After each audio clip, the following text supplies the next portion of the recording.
ਗੌੜੀ ਪੰਚ ਪਦਾ ਪੇਵਕੜੈ ਦਿਨ ਚਾਰ ਹੈ। ਸਾਹੁਰ ਰਹਿ ਜਾਣਾ ਅੰਧਾ ਲੋਕ ਨ ਜਾਣੀ, ਮੂਰਖ ਏ ਆਣਾ। ਕਹੋ ਡੱਡੀਆ ਬਾਂਧੇ ਧਨ ਖੜੀ, ਪਾਹੂ ਘਰ ਆਏ ਮੁਕਲਾਊ ਆਏ। ਰਹਾਉ ਓ ਜਦ ਸੈ ਖੂਹੜੀ, ਕੌਣ ਲਾਜ ਬਹਾਰੀ। ਲਾਜ ਘੜੀ ਚੋਂ ਟੂਟ ਪੜੀ, ਉੱਠ ਚਲੀ ਪਨਿਹਾਰੀ।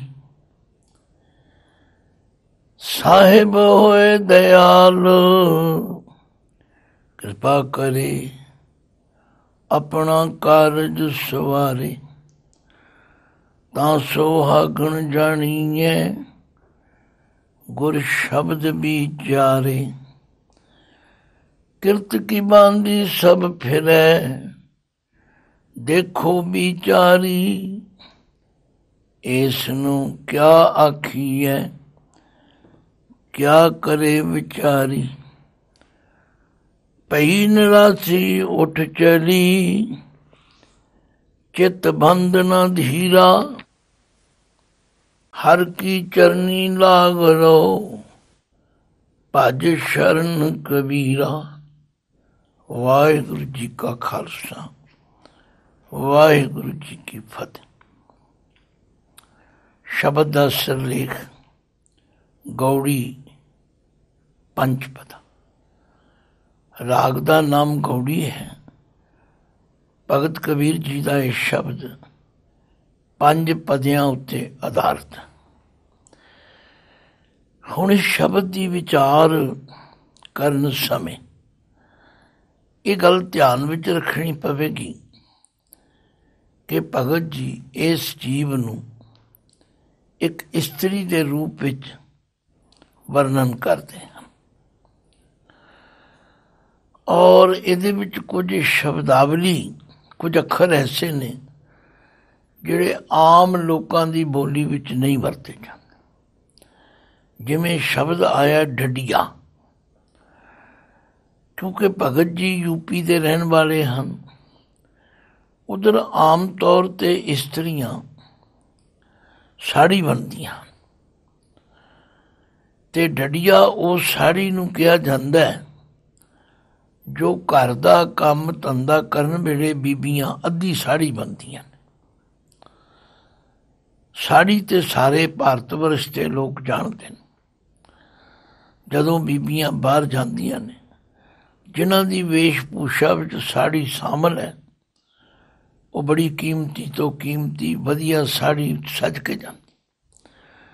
ਪਰ ਆਮ ਤੌਰ 'ਤੇ ਜਦੋਂ ਘਰ ਵਿੱਚ ਕੋਈ ਕੰਮ ਕੀਤਾ ਜਾਂਦਾ ਹੈ, ਫਿਰ ਉਸ ਵੇਲੇ ਅੱਧੀ ਸਾੜੀ ਬੰਨ੍ਹ ਲੈਂਦੀਆਂ ਨੇ ਵੀ ਕੰਮਕਾਰ ਕਰਨ ਵਿੱਚ ਕੋਈ ਰੁਕਾਵਟ ਵੀ ਨਾ ਪਵੇ, ਅਤੇ ਉਸ ਨੂੰ ਭਗਤ ਜੀ ਨੇ ਡੱਡੀਆ ਕਿਹਾ। ਹੁਣ ਇਸਤਰੀ ਹੈ ਇੱਥੇ ਜੀਵ। ਮੈਂ ਅਤੇ ਤੁਸੀਂ ਸਾਰੇ ਜੀਵ ਇਸਤਰੀ ਰੂਪ ਆ। ਬਾਣੀ 'ਚ ਕਈ ਜਗ੍ਹਾ ਆਉਂਦਾ, ਇਸਤਰੀ ਰੂਪ ਚੇਰੀ ਕੀ ਨਿਆਈ, ਸ਼ੋਭ ਨਹੀਂ ਬਿਨ ਭਰਤਾਰੇ। ਤਥਾ ਏਕਾ ਪੁਰਖ ਸਬਾਈ ਨਾਰ। ਅਸੀਂ ਸਭ ਜੀਵ ਇਸਤਰੀਆਂ ਰੂਪ ਹਾਂ। ਸਾਡਾ ਸਭ ਦਾ ਪਤੀ ਪਰਮਾਤਮਾ ਹੈ।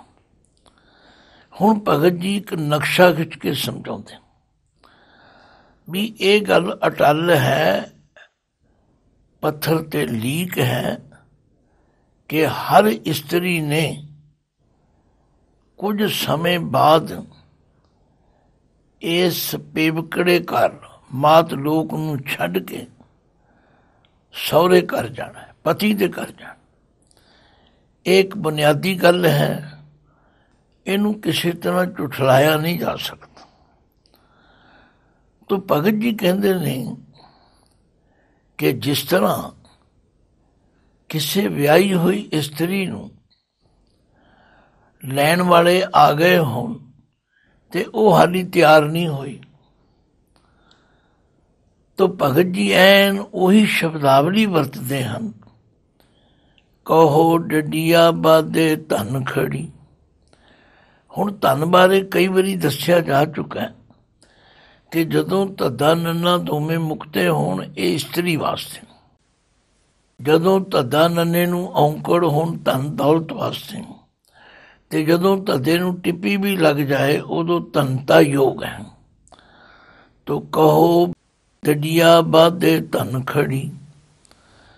ਹੇ ਜੀਵ ਰੂਪ ਇਸਤਰੀ, ਤੂੰ ਹਾਲੀ ਘਰ ਦੇ ਕੰਮਾਂ ਕਾਜਾਂ ਵਾਲੀ ਸਾੜੀ ਬੰਨੀ ਹੋਈ ਹੈ। ਪਾਹੂ ਘਰ ਆਏ ਮੁਕਲਾਊ ਆਏ। ਪਾਹੂ ਦਾ ਮਤਲਬ ਹੈ ਪ੍ਰਾਹੁਣੇ, ਮੁਕਲਾਊ ਦਾ ਮਤਲਬ ਹੈ ਮੁਕਲਾਵਾ ਲੈਣ ਵਾਲੇ। ਕਿਉਂਕਿ ਆਮ ਤੌਰ ਤੇ ਜੀਵ ਦੀ ਇਹ ਹਾਲਤ ਹੈ ਕਿ ਇਹਦੇ ਕੰਮ ਕਦੇ ਮੁੱਕਦੇ ਨਹੀਂ। ਇਹ ਅਗਾਂਹ ਤੋਂ ਅਗਾਂਹ ਪ੍ਰੋਗਰਾਮ ਬਣਾਈ ਜਾਂਦਾ, ਮੈਂ ਉਹ ਵੀ ਕਰ ਲਵਾਂ, ਮੈਂ ਉਹ ਵੀ ਕਰ ਲਵਾਂ। ਪਰ ਭਗਤ ਜੀ ਇਸ਼ਾਰਾ ਕਰ ਰਹੇ ਨੇ ਕਿ ਉਧਰੋਂ ਤੇ ਮੁਕਲਾਵਾ ਲੈਣ ਵਾਲੇ ਪ੍ਰਾਹੁਣੇ ਜਮਦੂਤ ਆ ਰਹੇ ਨੇ। ਇਹ ਹਾਲੀ ਬੇਪਰਵਾਹ ਹੈ। ਇਹ ਗੱਲ ਮੇਰੇ ਉੱਤੇ, ਤੁਹਾਡੇ ਉੱਤੇ, ਸਾਰਿਆਂ ਉੱਤੇ ਟੁਕਦੀ। ਅਸੀਂ ਅੱਗੇ ਦਾ ਕੋਈ ਧਿਆਨ ਨਹੀਂ ਕਰ ਰਹੇ। ਸਾਨੂੰ ਇਸ ਦੁਨੀਆ ਵਿੱਚ ਹੀ ਫਸੇ ਰਹਿਣ ਦਾ ਜੀਅ ਕਰਦਾ। ਬਾਣੀ ਵਿੱਚ ਲਿਖਿਆ, ਜੋ ਜੋ ਜੂਨੀ ਆਇਓ ਤੇ ਤੇ ਉਰਝਾਇਓ, ਮਾਨੁਸ ਜਨਮ ਸੰਜੋਗ ਪਾਇਆ। ਇਹ ਮਨੁੱਖਾ ਜਨਮ ਸੰਜੋਗਾਂ ਕਰਕੇ ਮਿਲਿਆ, ਪਰ ਜਿਹੜਾ ਜੀਵ ਜਿਹੜੀ ਜੂਨੀ ਵਿੱਚ ਆ ਜਾਂਦਾ ਉੱਥੇ ਉਲਝ ਜਾਂਦਾ, ਉਹਦਾ ਜੀਅ ਨਹੀਂ ਕਰਦਾ ਛੱਡ ਕੇ ਜਾਣ। ਪਰ ਭਗਤ ਜੀ ਕਹਿੰਦੇ ਨੇ ਇਹ ਅਸਲੀਅਤ ਹੈ, ਇਹਦੇ ਤੋਂ ਇਨਕਾਰ ਨਹੀਂ ਕੀਤਾ ਜਾ ਸਕਦਾ। ਪੇਵਕੜੈ ਦਿਨ ਚਾਰ ਹੈ। ਇਹ ਜਿਹੜਾ ਪੇਕਾ ਘਰ ਮਾਤ ਲੋਕ ਹੈ, ਇੱਥੇ ਤੇ 4 ਦਿਨ ਦੀ ਗੱਲ ਹੈ। ਧੀਆਂ ਨੂੰ ਮਾਵਾਂ ਦਾਦੀਆਂ ਪਹਿਲਾਂ ਹੀ ਸਮਝਾਉਣਾ ਸ਼ੁਰੂ ਕਰ ਦਿੰਦੀਆਂ, ਬੇਟੇ ਤੂੰ ਅਗਲੇ ਘਰ ਜਾਣਾ, ਤੂੰ ਸਹੁਰੇ ਘਰ ਜਾਣਾ, ਤੈਨੂੰ ਤਿਆਰੀ ਕਰਨੀ ਚਾਹੀਦੀ। ਸੱਚਮੁੱਚ ਇਸੇ ਤਰ੍ਹਾਂ ਅਸੀਂ ਸਾਰੇ ਜੀਵ ਇਸਤਰੀ ਰੂਪ ਹਾਂ। ਇਹ ਸੰਸਾਰ ਸਾਡਾ ਪੇਕਾ ਘਰ ਹੈ ਔਰ ਇੱਕ ਦਿਨ ਅਸੀਂ ਇਸ ਨੂੰ ਛੱਡ ਕੇ ਪਰਲੋਕ ਵਿੱਚ ਜਾਣਾ, ਉਹ ਸਹੁਰਾ ਘਰ। ਪੇਵ ਕੜੈ ਦਿਨ ਚਾਰ ਹੈ, ਸਾਹੁਰ ਰਹਿ ਜਾਣਾ। ਸਭਨਾ ਸਹੁਰੇ ਵੰਜਣਾ, ਸੰਮੁਖ ਲਾਵਣ ਹਾਰ। ਸਾਰਿਆਂ ਨੇ ਇੱਕ ਦਿਨ ਸਹੁਰੇ ਜਾਣਾ, ਪਰ ਜਿਹੜੀ ਜੀਵ ਇਸਤਰੀ ਬੇਪਰਵਾਹ ਹੋ ਕੇ ਪੇਕੇ ਘਰ ਵਿੱਚ ਹੀ ਚਿੱਤ ਲਾ ਲੈਂਦੀ ਹੈ, ਉਹਨੂੰ ਫਿਰ ਪੇਕਾ ਘਰ ਛੱਡਣਾ ਔਖਾ ਲੱਗਦਾ। ਪਰ ਭਗਤ ਜੀ ਕਹਿੰਦੇ ਨੇ, ਅੰਧਾ ਲੋਕ ਨ ਜਾਣੇ, ਮੂਰਖ ਇਹ ਆਣਾ। ਇਹ ਅਗਿਆਨੀ ਲੋਕ ਨਹੀਂ ਜਾਣਦੇ, ਇਹ ਮੂਰਖ ਹਨ, ਨਿਆਣੇ ਹਨ। ਕੋਈ ਇਹਨਾਂ ਨੂੰ ਦੱਸਣ ਦਾ, ਸਮਝਾਉਣ ਦਾ ਯਤਨ ਵੀ ਕਰੇ, ਉਹਦੀ ਗੱਲ ਵੀ ਸੁਣੀ ਅਨਸੁਣੀ ਕਰ ਦਿੰਦੇ। ਬਾਣੀ ਵਿੱਚ ਹਰ ਤਰ੍ਹਾਂ ਪਾਤਸ਼ਾਹ ਨੇ ਕਿਹਾ, ਅਗਲੇ ਮੋਏ ਸੇ ਪਾਛੇ ਪਰੇ, ਜੋ ਉਬਰੇ ਸੇ ਬੰਦ ਲੱਕ ਖਰੇ। ਜੇ ਧੰਦੇ ਮੈਂ ਓਏ ਲਪਟਾਏ, ਉਨ ਤੇ ਦੁਗੜ ਦਿਣੀ ਉਨ ਮਾਏ। ਆਖਿਆ ਇਹ ਗੱਲ ਯਾਦ ਰੱਖੋ, ਪਰ ਅਸੀਂ ਯਾਦ ਰੱਖਦੇ ਨਹੀਂ। ਨਾ ਯਾਦ ਰੱਖਣ ਕਰਕੇ ਸਾਨੂੰ ਅੰਨਾ ਕਿਹਾ, ਸਾਨੂੰ ਮੂਰਖ ਕਿਹਾ, ਅਣਜਾਣੇ ਕਿਹਾ। ਪਰ ਹੈ ਗੱਲ ਅਟਲ ਸੱਚਾਈ। ਪੇਵ ਕੜੈ ਦਿਨ ਚਾਰ ਹੈ, ਸਾਹੁਰ ਰਹਿ ਜਾਣਾ। ਅੰਧਾ ਲੋਕ ਨ ਜਾਣੇ, ਮੂਰਖ ਇਹ ਆਣ। ਕਿਸੇ ਨੂੰ ਸਮਝਾਓ, ਕਿਸੇ ਨੂੰ ਪ੍ਰੇਰੋ, ਸਗੋਂ ਔਖੇ ਹੋ ਕੇ ਬੋਲਣਗੇ। ਤੁਹਾਨੂੰ ਕੀ ਫਿਕਰ ਹੈ ਸਾਡਾ? ਅਸੀਂ ਜੋ ਮਰਜ਼ੀ ਕਰੀਏ, ਅਸੀਂ ਤਾਂ ਹਾਲੀ ਆ ਵੀ ਕਰਨਾ, ਉਹ ਵੀ ਕਰਨਾ। ਪਰ ਗੁਰੂ ਬਾਬਾ ਜੀ ਬੜੇ ਪਿਆਰ ਨਾਲ ਸਮਝਾਉਂਦੇ, ਕਹਿੰਦੇ ਹੇ ਜੀਵ ਇਸਤਰੀ, ਪਈ ਅੜੇ ਸੌ ਸੇਵ ਤੂੰ, ਸਾਹੁਰ ਰਹਿ ਸੁਖ ਵਸ। ਗੁਰ ਮਿਲ ਚੱਜ ਆਚਾਰ ਸਿੱਖ, ਤੁਧ ਕਦੇ ਨਾ ਲੱਗੇ ਦੁੱਖ। ਸਭਨਾ ਸਹੁਰੇ ਵੰਜਣਾ, ਸਭ ਮੁਕਲਾਵਣ ਹਾਰ। ਇਹ ਗੱਲ ਸਾਨੂੰ ਸਾਰਿਆਂ ਨੂੰ ਸੁਣਨੀ ਵੀ ਚਾਹੀਦੀ ਹੈ, ਸਮਝਣੀ ਵੀ ਚਾਹੀਦੀ।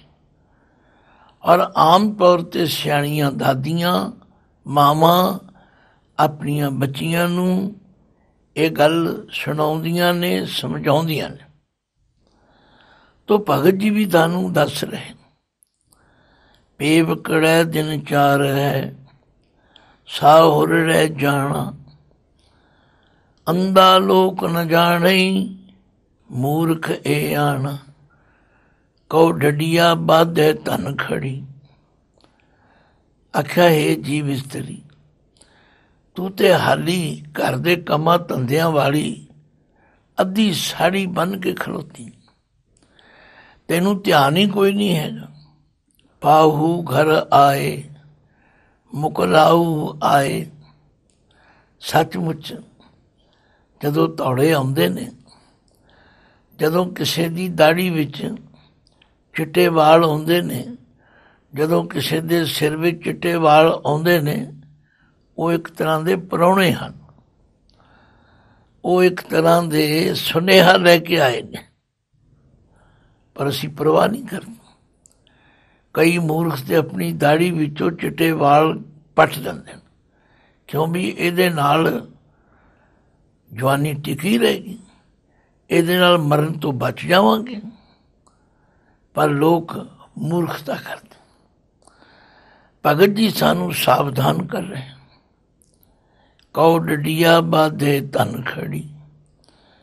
ਪਾਹੂ ਘਰ ਆਏ, ਮੁਕਲਾਊ ਆਏ। ਪ੍ਰਾਹੁਣੇ ਆ ਗਏ ਨੇ, ਤੈਨੂੰ ਲੈਣ ਵਾਲੇ ਆ ਗਏ ਨੇ। ਹੁਣ ਫਿਰ ਕਹਿੰਦੇ ਉਹ ਜੋ ਦਿਸੇ ਖੂਹੜੀ। ਇਹ ਸੰਸਾਰ ਇੱਕ ਖੂਹੀ ਹੈ, ਕੌਣ ਲਾਜ ਵਹਾਰੀ। ਇਸ ਖੂਹੀ ਵਿੱਚੋਂ ਪਾਣੀ ਕੱਢਣ ਲਈ ਅਸੀਂ ਆਪਣੀ ਲੱਜ ਵਹਾਈ ਹੋਈ।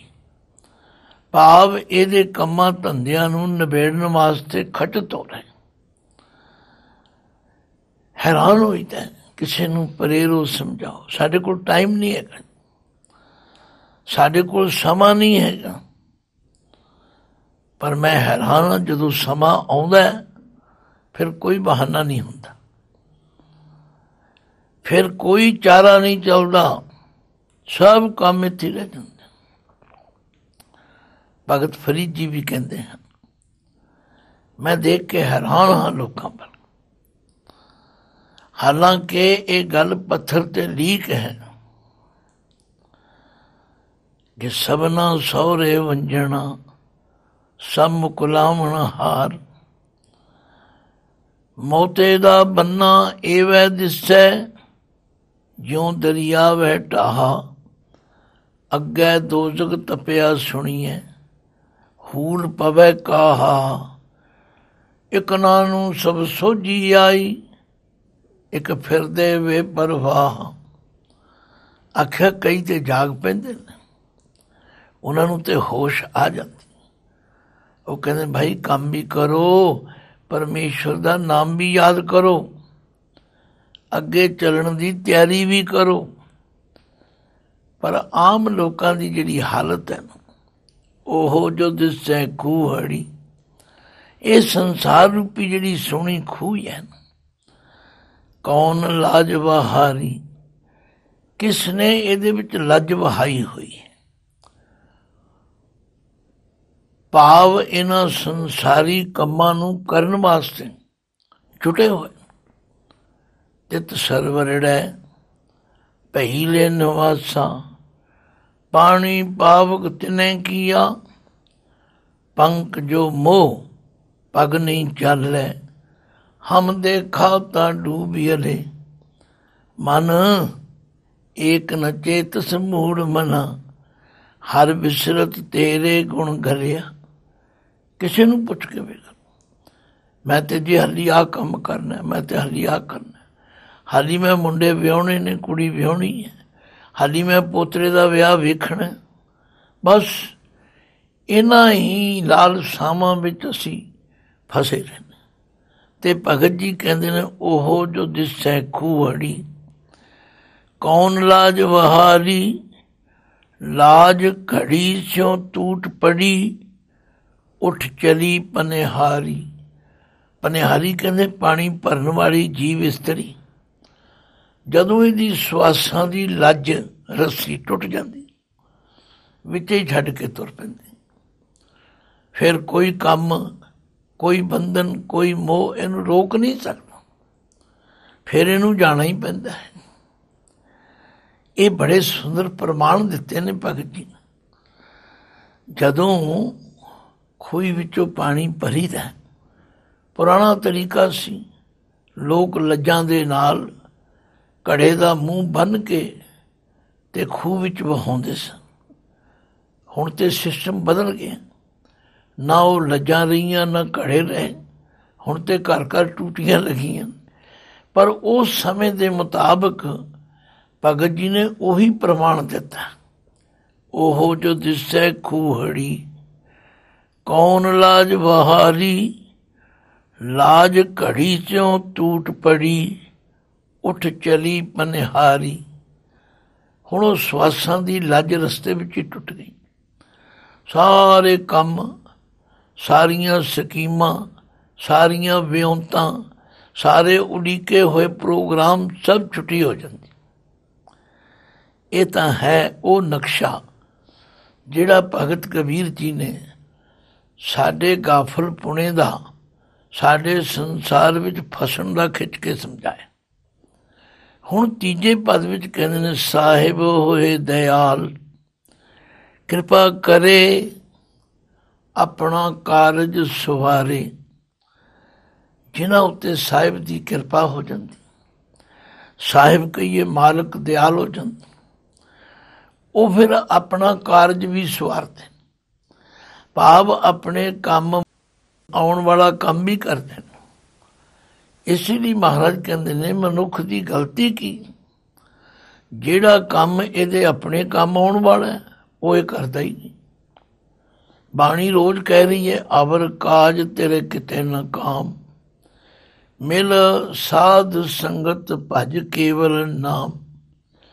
ਯਾਦ ਰੱਖ, ਜਿਤਨੇ ਤੂੰ ਕੰਮ ਸਿਹੜੇ ਹੋਏ ਨੇ, ਜਿਨ੍ਹਾਂ ਨੂੰ ਕਰਨ ਦਾ ਤੂੰ ਆਪਣੇ ਕਮਰ ਕੱਸਾ ਕੀਤਾ ਹੋਇਆ, ਇਹਨਾਂ ਕੰਮਾਂ ਵਿੱਚੋਂ ਕਿਸੇ ਕੰਮ ਨੇ ਤੇਰੇ ਕੰਮ ਨਹੀਂ ਆਉਣਾ। ਅਵਰ ਕਾਜ ਤੇਰੇ ਕਿਤੇ ਨਾ ਕਾਮ ਮਿਲ ਸਾਧ ਸੰਗਤ ਭਜ ਕੇਵਲ ਨਾਮ। ਆਖਿਆ ਸਾਹਿਬ ਹੋਏ ਦਇਆਲ ਕਿਰਪਾ ਕਰੇ ਆਪਣਾ ਕਾਰਜ ਸਵਾਰੇ।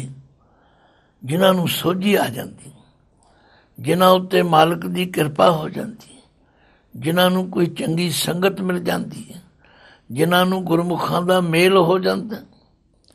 ਸਾਹਿਬ ਹੋਏ ਦਇਆਲ ਕਿਰਪਾ ਕਰੇ ਆਪਣਾ ਕਾਰਜ ਸਵਾਰੇ। ਤਾਂ ਸੁਹਾਗਣ ਜਾਣੀਐ ਗੁਰ ਸ਼ਬਦ ਵਿਚਾਰੇ। ਉਹ ਫਿਰ ਗੁਰੂ ਦੇ ਸ਼ਬਦ ਦੀ ਵਿਚਾਰ ਕਰਦੇ ਔਰ ਪਰਮੇਸ਼ਵਰ ਵਾਲੇ ਪਾਸੇ ਤੁਰ ਪੈਂਦੇ। ਫਿਰ ਉਹਨਾਂ ਨੂੰ ਸੁਹਾਗਣ ਕਿਹਾ ਜਾਂਦਾ। ਦੇਖੋ, ਬਾਣੀ ਵਿੱਚ ਸੁਹਾਗਣ ਅਤੇ ਦੁਹਾਗਣ ਦਾ ਜ਼ਿਕਰ ਬਾਰ-ਬਾਰ ਆਇਆ। ਸੁਹਾਗਣ ਕੌਣ ਹੈ, ਦੁਹਾਗਣ ਕੌਣ ਹੈ? ਪਾਤਸ਼ਾਹ ਨੇ ਕਿਹਾ, ਢੂੰਢੇਂਦੀ ਏ ਸੁਹਾਗ ਕੂ ਤਉ ਤਨਕਾਈ ਕੋਰ। ਜਿੰਨਾ ਨਾਉ ਸੁਹਾਗਣੀ ਤਿੰਨਾ ਝਾਕ ਨਾ ਹੋਰ। ਜਿਹੜੀਆਂ ਸੁਹਾਗਣਾਂ ਨੇ ਉਹ ਪਹਿਲਾਂ ਤੋਂ ਤਿਆਰੀ ਕਰਦੀਆਂ ਨੇ, ਉਹ ਦਾਜ ਬਣਾਉਂਦੀਆਂ ਨੇ, ਉਹ ਸੂਈ ਸਿਲਾਈ ਸਿੱਖਦੀਆਂ ਨੇ, ਉਹ ਘਰ ਦਾ ਕੰਮ ਸਿੱਖਦੀਆਂ ਨੇ, ਉਹ ਤਿਆਰੀ ਕਰ ਕਰਕੇ ਰੱਖਦੀਆਂ ਨੇ ਕਿ ਅਸੀਂ ਸਹੁਰੇ ਘਰ ਜਾਣਾ। ਸੱਚਮੁੱਚ ਜਿਨ੍ਹਾਂ ਜੀਵ ਇਸਤਰੀਆਂ ਉੱਤੇ ਪਰਮਾਤਮਾ ਦੀ ਕਿਰਪਾ ਹੋ ਜਾਂਦੀ ਹੈ, ਸਾਹਿਬ ਹੋਏ ਦਇਆਲ, ਕਿਰਪਾ ਕਰੇ ਆਪਣਾ ਕਾਰਜ ਸਵਾਰੇ, ਉਹ ਫਿਰ ਤਿਆਰੀ ਕਰਦੀਆਂ ਕਿਉਂਕਿ ਉਹਨਾਂ ਨੂੰ ਪਤਾ ਲੱਗਿਆ ਸਭਨਾ ਸਹੁਰੇ ਵੰਜਣਾ ਸਭ ਮੁਕਲਾਵਣ ਹਾਰ। ਜਾਣਾ ਸਾਰਿਆਂ ਨੇ, ਪਰ ਜਿਹੜੀਆਂ ਆਪਣੇ ਗੁਣਾਂ ਨਾਲ ਲੱਦ ਕੇ ਜਾਂਦੀਆਂ ਨੇ ਉਹਨਾਂ ਨੂੰ ਸਹੁਰੇ ਘਰ ਜਾ ਕੇ ਆਦਰ ਮਿਲਦਾ, ਸਤਿਕਾਰ ਮਿਲਦਾ। ਪਰ ਇੱਥੇ ਤਾਂ ਸੰਸਾਰ ਧੰਦਿਆਂ ਵਿੱਚ ਹੀ ਫਸਿਆ ਪਿਆ। ਕਿਸੇ ਨੂੰ ਪੁੱਛ ਕੇ ਵੇਖੋ, ਕਿਸੇ ਨੂੰ ਪ੍ਰੇਰ ਕੇ ਵੇਖੋ, ਸਾਡੇ ਕੋਲ ਟਾਈਮ ਨਹੀਂ ਹੈਗਾ ਜੀ, ਸਾਡੇ ਕੋਲ ਵੇਲ ਨਹੀਂ ਹੈਗਾ ਜੀ। ਭਾਵੇਂ ਖੇਡਦੇ ਸਾਰਾ ਦਿਨ ਤਾਸ਼ ਰਹਿਣਗੇ, ਸਾਰਾ ਦਿਨ ਨਿੰਦਿਆ ਚੁਗਲੀ ਕਰਦੇ ਰਹਿਣਗੇ, ਪਰ ਚੰਗੇ ਕੰਮ ਲਈ ਕੋਈ ਟਾਈਮ ਨਹੀਂ ਹੈ। ਕਬੀਰ ਜੀ ਕਹਿੰਦੇ ਨੇ ਸਾਹਿਬ ਹੋਏ ਦਇਆਲ, ਕਿਰਪਾ ਕਰੇ ਆਪਣਾ ਕਾਰਜ ਸਵਾਰੇ, ਤਾਂ ਸੁਹਾਗਣ ਜਾਣੀਐ ਗੁਰ ਸ਼ਬਦ ਵਿਚਾਰੇ। ਉਹ ਜੀਵ ਰੂਪ ਇਸਤਰੀ ਫਿਰ ਸੁਹਾਗਣ ਬਣਦੀ, ਭਾਵ ਉਸਦਾ ਆਪਣੇ ਪਤੀ ਪਰਮੇਸ਼ਵਰ ਨਾਲ ਪਿਆਰ ਬਣਦਾ। ਕਿਸ ਤਰ੍ਹਾਂ? ਜਿਹੜੀ ਗੁਰੂ ਸ਼ਬਦ ਦੀ ਵਿਚਾਰ ਕਰਦੀ, ਅਤੇ ਗੁਰੂ ਸ਼ਬਦ ਦੀ ਵਿਚਾਰ ਕਰਕੇ ਉਹਨੂੰ ਸੋਝੀ ਆ ਜਾਂਦੀ। ਉਹ ਫਿਰ ਆਪਣੇ ਅੰਦਰ ਗੁਣਾਂ ਦਾ ਭੰਡਾਰ ਤਿਆਰ ਕਰਦੀ, ਕਿਉਂਕਿ ਮੈਨੂੰ ਕੋਈ ਜਾ ਕੇ ਓਏ ਓਏ ਨਾ ਕਹੇ, ਕੋਈ ਰੇ ਰੇ ਨਾ ਕਹੇ, ਕੋਈ ਮੈਨੂੰ ਉਲਾਂਭਾ ਨਾ ਦੇਵੇ। ਸਾਹਿਬ ਹੋਏ ਦਇਆਲ, ਕਿਰਪਾ ਕਰੇ ਆਪਣਾ ਕਾਰਜ ਸਵਾਰੇ, ਤਾਂ ਸੁਹਾਗਣ ਜਾਣੀਐ ਗੁਰ ਸ਼ਬਦ ਵਿਚਾਰੇ। ਕਿਰਤ ਕੀ ਬਾਂਦੀ ਸਭ ਫਿਰੈ, ਦੇਖੋ ਵਿਚਾਰੀ। ਫਿਰ ਭਗਤ ਜੀ ਕਹਿੰਦੇ ਨੇ ਇਹ ਸਭ ਜੀਵ ਇਸਤਰੀਆਂ, ਸਭ ਫਿਰੇ ਦਾ ਮਤਲਬ ਸਾਰੀ ਲੁਕਾਈ, ਆਪਣੇ ਕੀਤੇ ਹੋਏ ਕੰਮਾਂ ਦੇ ਕਾਰਨ ਫਿਰ ਰਹੇ ਨੇ, ਇੱਕ ਦੂਜੇ ਦਾ ਹਿਸਾਬ ਕਿਤਾਬ ਦੇ ਰਹੇ ਨੇ। ਕਿਉਂਕਿ ਜਿਤਨੇ ਸੰਬੰਧ ਨੇ ਨਾ, ਮਾਤ ਪਿਤਾ ਬਣਤਾ ਤੁਧ ਬੰਧਪ, ਇਸ਼ਟ ਮੀਤ ਅਰ ਭਾਈ, ਪੂਰਬ ਜਨਮ ਕੇ ਮਿਲੇ ਸੰਜੋਗੀ, ਅੰਤੈ ਕੋ ਨਾ ਸਹਾਈ। ਬਸ ਇਹਨਾਂ ਦੇ ਬੰਧਨਾਂ ਵਿੱਚ ਹੀ ਫਰਿਆ। ਕਿਰਤ ਕੀ ਬਾਂਦੀ ਸਭ ਫਿਰੈ, ਦੇਖੋ ਵਿਚਾਰੀ। ਇਸ ਨੂੰ ਕਿਆ ਆਖੀਐ, ਕਿਆ ਕਰੇ ਵਿਚਾਰੀ। ਇਹ ਵਿਚਾਰੀ ਜਿੰਦ ਕੀ ਕਰੇ, ਇਹਨੂੰ ਕੀ ਆਖੀਏ? ਇਹ ਤਾਂ ਆਪਣੇ ਪੂਰਬਲੇ ਜਨਮ ਦੇ ਕੀਤੇ ਹੋਏ ਕਰਮਾਂ ਕਾਰਨ ਬੱਧੀ ਹੋਈ। ਪਰ ਪਾਤਸ਼ਾਹ ਕਹਿੰਦੇ ਨੇ ਜਿਨ੍ਹਾਂ 'ਤੇ ਕਿਰਪਾ ਹੋ ਜਾਂਦੀ, ਪਈ ਨਿਰਾਸੀ ਉੱਠ ਚਲੀ, ਚਿਤ ਬੰਦ ਨਾ ਧੀਰਾ। ਉਹਨਾਂ ਨੂੰ ਫਿਰ ਸੰਗਤ ਮਿਲਦੀ, ਉਹ ਇਸ ਦੁਨੀਆ ਦੇ ਕੰਮਾਂ ਤੋਂ ਨਿਰਾਸ਼ ਹੋ ਜਾਂਦੇ। ਉਹਨਾਂ ਦੇ ਚਿੱਤ ਨੂੰ ਧੀਰਜ ਨਹੀਂ ਆਉਂਦਾ, ਅਤੇ ਧੀਰਜ ਲਿਆਉਣ ਵਾਸਤੇ ਉਹ ਇਸ ਗੱਲ ਨੂੰ ਦ੍ਰਿੜ ਕਰਦੇ ਨੇ। ਭਗਤ ਜੀ ਕਹਿੰਦੇ ਹਰ ਕੀ ਚਰਨੀ ਲਾਗ ਰਹੋ, ਭਜ ਸ਼ਰਨ ਕਬੀਰਾ। ਕਬੀਰ ਜੀ ਕਹਿੰਦੇ ਨੇ ਜੇ ਚਿੱਤ ਨੂੰ ਧੀਰਜ ਦੇਣਾ ਤਾਂ ਫਿਰ ਹਰ ਕੀ ਚਰਨੀ ਲਾਗ ਰਹੋ, ਫਿਰ ਵਾਹਿਗੁਰੂ ਪਤੀ ਦੇ ਚਰਨਾਂ ਨਾਲ ਲੱਗੇ ਰਹੋ। ਸਮੇਂ ਵਿੱਚੋਂ ਸਮਾਂ ਕੱਢੋ, ਜਿਵੇਂ ਫਰੀਦ ਜੀ ਨੇ ਕਿਹਾ ਨਾ, ਇਹ ਤਾਂ ਜਿੰਦ ਇੱਕ ਦਿਨ ਨਿਮਾਣੀ ਕੱਢ ਲਈ ਜਾਏ। ਬੜੀਆਂ ਸੁੰਦਰ ਸਿੱਖਿਆਵਾਂ ਅਤੇ ਮਿਸਾਲਾਂ ਨੇ। ਜਿਹੜੇ ਲੋਕ ਕਹਿੰਦੇ ਨੇ ਸਾਡੇ ਕੋਲ ਟਾਈਮ ਨਹੀਂ ਹੈਗਾ, ਕਬੀਰ ਜੀ ਨੇ ਇੱਕ ਬੜੀ ਮਿਸਾਲ ਦਿੱਤੀ। ਕਹਿੰਦੇ ਕਮਾਈ ਗੁਆਂਢੀਆਂ ਦੇ ਘਰ ਦਾਣਿਆਂ ਦੀ ਭਰੀ ਪਰਾਤ ਲੈ ਕੇ ਆਟਾ ਪੀਣ ਗਈ, ਅਤੇ ਆਟਾ ਪੀਂਦਿਆਂ ਪੀਂਦਿਆਂ ਕੋਈ ਦਾਣਾ ਮੂੰਹ ਵਿੱਚ ਵੀ ਪਾ ਲਵੇ, ਉਹ ਪਪੋਲ ਕੇ ਅੰਦਰ ਲੰਘਾ ਲਵੇ। ਜਦੋਂ ਸਾਰੇ ਦਾਣੇ ਪੀ ਲਏ, ਆਟੇ ਦੀ ਪਰਾਤ ਭਰ ਕੇ ਘਰ ਨੂੰ ਤੁਰੀ। ਰਸਤੇ ਵਿੱਚ ਸੀ ਚਿੱਕੜ ਵਿੱਚ ਪੈਰ ਤਿਲਕਿਆ ਅਤੇ ਸਾਰੀ ਪਰਾਤ ਆਟੇ ਦੀ ਚਿੱਕੜ ਵਿੱਚ ਡਿੱਗ ਪਈ। ਹੁਣ ਉਹ ਬੈਠੀ ਝੂਰਦੀ ਹੈ। ਕਬੀਰ ਜੀ ਕਹਿੰਦੇ ਕਬੀਰ ਕੀਚੜ ਆਟਾ ਗਿਰ ਪਰਿਆ, ਕਿਛੂ ਨ ਆਇਓ ਹਾਥ, ਪੀਸਤ ਪੀਸਤ ਚਾਬਿਆ, ਸੋਈ ਨਿਭਿਆ ਸਾਥ। ਗੁਰੂ ਮਹਾਰਾਜ ਨੇ ਇਸੇ ਲਈ ਸਾਨੂੰ ਟਾਈਮ ਟੇਬਲ ਬਣਾ ਕੇ ਦਿੱਤਾ ਹੈ। ਅੰਮ੍ਰਿਤ ਵੇਲੇ ਉੱਠੋ, ਇਸ਼ਨਾਨ ਕਰੋ, ਸਿਮਰਨ ਕਰੋ, ਨਿਤਨੇਮ ਕਰੋ ਅਤੇ ਆਪਣੀ ਕਿਰਤਕਾਰ ਵੀ ਕਰੋ। ਇਹ ਨਾ ਹੋਵੇ ਕਿ ਉਧਰੋਂ ਸਦਾ ਆ ਜਾਏ ਅਤੇ ਅਸੀਂ ਹਾਲੀ ਬੇਫਿਕਰੀ ਕਹੋ ਡੰਡੀਆਂ ਬਾਧੇ ਧਨ ਖੜੀ ਬੈਠੇ ਰਹੀਏ। ਨਹੀਂ, ਤਿਆਰੀ ਕਰੋ, ਸਾਵਧਾਨ ਹੋਵੋ, ਜਾਣਾ ਜ਼ਰੂਰ ਹੈ। ਸਭਨਾ ਸਹੁਰੇ ਵੰਜਣਾ, ਸਭ ਮੁਕਲਾਵਣ ਹਾਰ। ਵਾਹਿਗੁਰੂ ਜੀ ਕਾ ਖਾਲਸਾ, ਵਾਹਿਗੁਰੂ ਜੀ ਕੀ ਫਤਿਹ।